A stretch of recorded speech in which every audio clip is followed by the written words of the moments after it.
So this is essentially where you are only taxed on money that you bring to the UK. The rules that we're going to talk about apply to over 18s because those that are under 18 do not fall under these rules at all. Essentially, we won't worry about that. That's outside of remits for our exam. We can also ignore any individual whose unremitted foreign income, i.e. the income from their interests overseas, generates less than £2,000. So if you've got a small portfolio of shares, let's say, from the Czech Republic, and you've come to live in the UK and work in the UK, and these shares continue to earn you a little bit of income, if that's less than 2,000, we can ignore that. You don't need to worry about declaring those. So the under 18s and those with unremitted income that's lower than 2,000, forget it.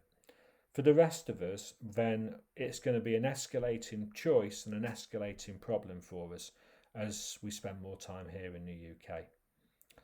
So the first thing we need to know is that other than those two examples where you can claim the remittance basis without losing allowances and exemptions, if you elect the remittance basis, you lose all UK allowances and exemptions. So income tax, personal allowances, personal savings allowances, dividend allowances, CGT exemption, the lot goes, so to speak, in this situation.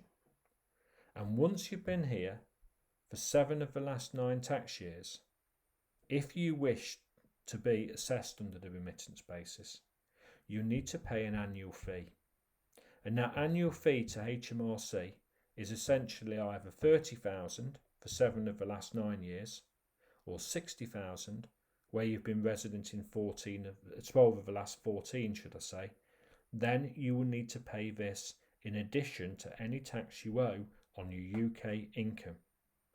What that essentially allows you to do is bring into the UK income that would generate a tax bill here in the UK up to £30,000 or £60,000.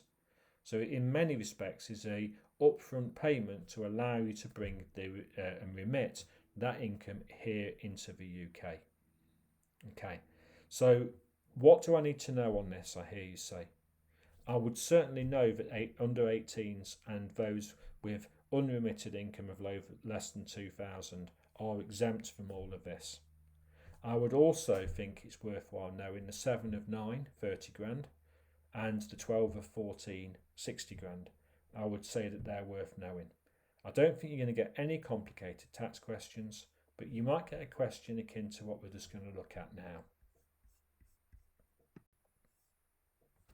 So Sue is non-UK domiciled. She's caught out by the 7 out of the last 9 tax years.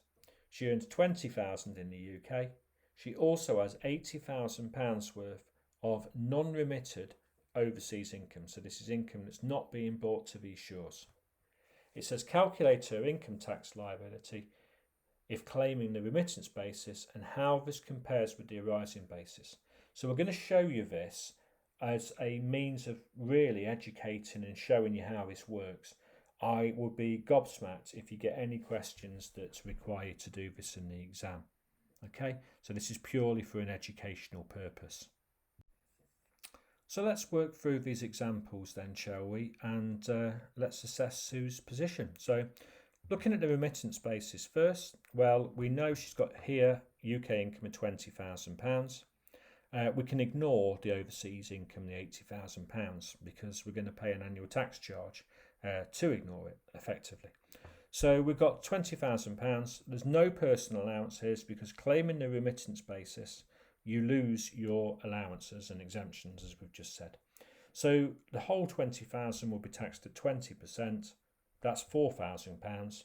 We then get the £30,000 annual remittance charge because we've been here 7 of the last 9 years.